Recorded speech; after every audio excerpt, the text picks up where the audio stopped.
Welcome to Blizzard Fire. We hope this video helps fire up your solution. You start by getting the exact YouTube URL and deciding the destination for a clickable link. Copy the full HTTPS/ address. This ensures platforms recognize it as a link.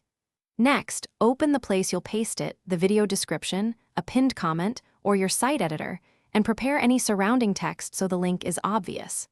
Once done, paste the URL and remove extra characters. Make sure to test immediately in a private window to confirm it registers as clickable.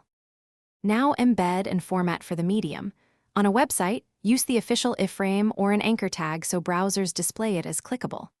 In HTML editors, wrap the URL in a href equals, tags, and pick clear anchor text. This improves accessibility. For social platforms, place the URL at the beginning or end of your post. Platforms auto-detect links more reliably that way. Once done, preview the post. Make sure the link opens in a new tab if you want viewers to stay on your page.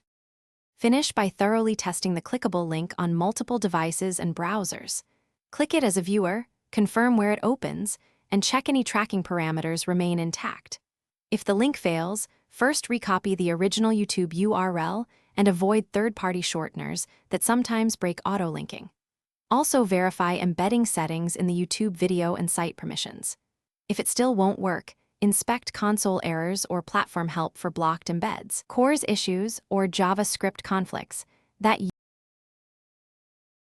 Thanks for watching. If you found this helpful, don't forget to like and subscribe.